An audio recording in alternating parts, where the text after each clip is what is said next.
bring us to today. So you were in 94 when you started.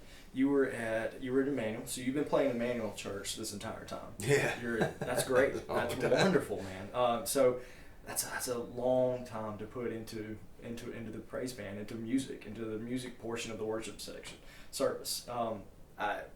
So you were on 18th Avenue, mm-hmm. and then you went to the gym, mm-hmm. and now we're in this building, yeah. and you followed the whole time.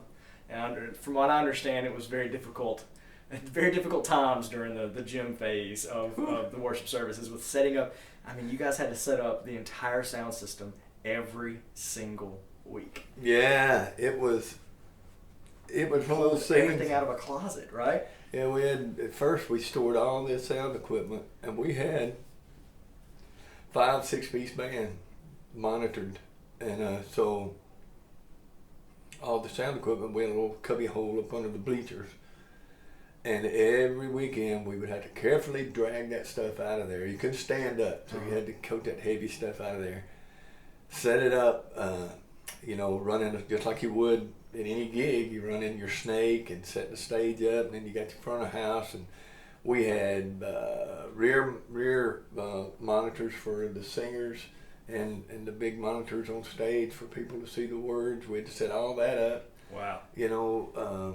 And then plus all the band when everybody was,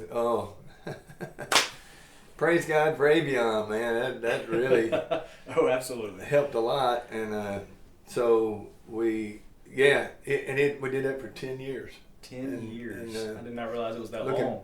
Looking back on it's amazing that, and you couldn't get much help because people didn't know.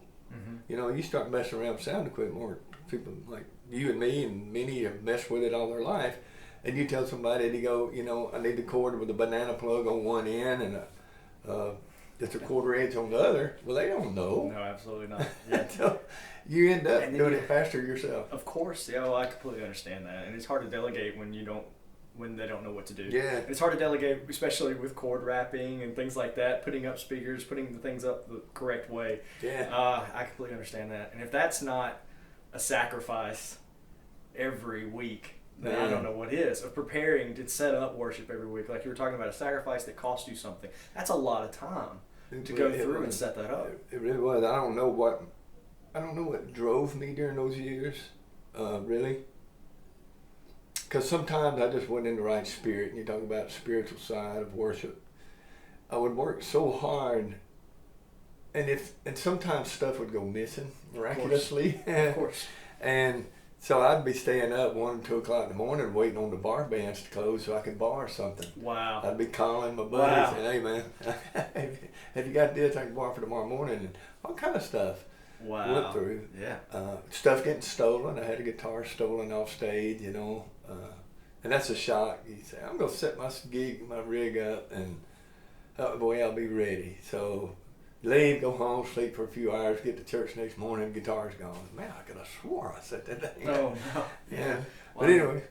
Oh my gosh, that's so much extra to put up with. And people now complain about having to set up their pedal boards and come through. And, well, I got to bring my amp and my bass. I don't want to hear it. Right.